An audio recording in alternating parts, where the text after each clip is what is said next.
Seorang ulama besar sekelas Imam Syafi'i, ulama rujukan umat yang sangat dihormati, pada mulanya sempat menolak untuk menyalati jenazah seorang pria yang selama hidupnya penuh dengan kontroversi.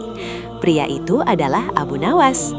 Bagi banyak orang, nama ini selalu dikaitkan dengan humor, tingkah laku yang nyeleneh, dan syair-syair yang kadang dianggap melewati batas kewajaran. Ketegangan menyelimuti suasana duka saat itu. Tidak ada yang berani melangkah maju ketika sang imam agung menahan langkahnya, meragukan keimanan jenazah di hadapannya. Namun, siapa sangka, keputusan itu seketika berubah total dan digantikan oleh isak tangis yang pecah, hanya karena selembar kertas kecil yang lusuh. Semasa hidupnya, Abu Nawas dikenal sebagai sosok penyair ulung sekaligus penghibur di istana. Sayangnya, kecerdasannya sering disalahpahami oleh masyarakat luas. Gaya hidupnya yang terlihat urakan, serta syair-syairnya yang kerap kali meminjam metafora duniawi, membuat banyak masyarakat awam menilainya sebagai manusia pendosa yang jauh dari agama. Bahkan, di mata beberapa ulama pada masa itu, Abu Nawas dianggap telah kehilangan arah. Ia lebih sering terlihat berbaur dengan kaum pinggiran, tertawa di lorong-lorong pasar, dan bertingkah seolah ia tidak memperdulikan urusan akhirat. Penilaian lahiriah inilah yang melekat kuat di benak masyarakat, menutupi rahasia besar tentang kedekatannya dengan Sang Pencipta. Waktu terus berjalan, hingga akhirnya takdir kematian menjemput sang penyair puitis tersebut. Abu Nawas menghembuskan napas terakhirnya dalam kesendirian yang sunyi.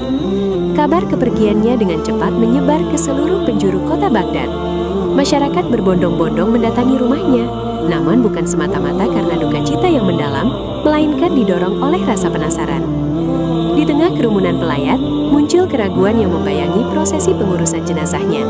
Sebagian besar masyarakat merasa enggan untuk memberikan penghormatan terakhir. Rekam jejaknya yang penuh teka-teki membuat mereka bertanya-tanya, apakah pantas seorang yang dianggap gemar bermaksiat disolatkan dengan penghormatan layaknya seorang muslim yang taat. Di puncak ketidakpastian itu, hadir sosok ulama besar yang sangat disegani, Imam Syafi'i. Kehadirannya memecah kerumunan. Namun, sang imam justru menunjukkan sikap yang mengejutkan banyak orang. Beliau menahan langkahnya dan menunjukkan keraguan untuk memimpin sholat jenazah tersebut. Dalam pandangan keilmuan yang tegas, seseorang yang secara terang-terangan menunjukkan kemaksiatan di ruang publik seringkali tidak disolatkan oleh tokoh agama terkemuka sebagai bentuk pembelajaran. Penolakan diam-diam dari Imam Syafi'i ini seolah mengonfirmasi penilaian buruk masyarakat terhadap Abu Nawas. Suasana menjadi semakin tegang dan nasib jenazah sang penyair berada di ambang pengabaian. Namun, skenario ilahi bekerja dengan cara yang tidak pernah disangka-sangka oleh akal manusia. Saat keluarga dan orang-orang sedang merapikan pakaian peninggalan sang penyair, perhatian mereka tertuju pada sesuatu yang mengganjal di dalam saku baju lusuh yang paling sering dikenakannya. Sebuah lipatan perkamen kecil ditarik keluar dari kantong tersebut. Kertas itu tampak tua, kusut, dan dipenuhi dengan bercak-bercak noda yang diyakini sebagai bekas tetesan air mata kesedihan. Tidak ada yang tahu sudah berapa lama kertas rahasia itu disembunyikan. Dengan tangan gemetar, salah seorang pelayat menyerahkan kertas misterius tersebut langsung ke tangan Imam Syafi'i. Perlahan dan penuh kehati-hatian, Imam Syafi'i membuka lipatan kertas lusuh tersebut. Di atas perkamen itu, tergores bait-bait syair yang ditulis dengan tinta yang sebagian telah luntur, bukan karena air biasa, melainkan luntur karena derasnya air mata penyesalan.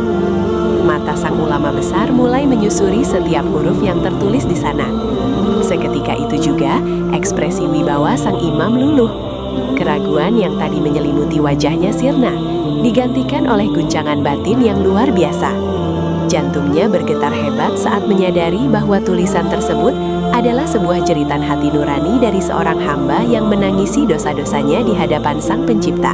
Kertas itu berisi bait-bait yang kelak abadi menggema di seluruh dunia. Al-Itiraf. Wahai Tuhanku, aku bukanlah ahli surga Firdaus. Namun aku juga tidak kuat menahan siksa api neraka. Maka terimalah taubatku dan ampunilah dosa-dosaku. Karena sesungguhnya Engkaulah Maha Pengampun dosa besar. Membaca pengakuan ketidakberdayaan yang begitu tulus tersebut, pertahanan Imam Syafi'i runtuh sepenuhnya. Air mata jatuh menderas membasahi janggut putihnya. Beliau menyadari, di balik tawa dan tingkah gila Abu Nawas selama ini, tersimpan sebuah hati yang hancur berkeping-keping karena merindukan ampunan. sebuah keimanan luar biasa yang luput dari pandangan mata manusia.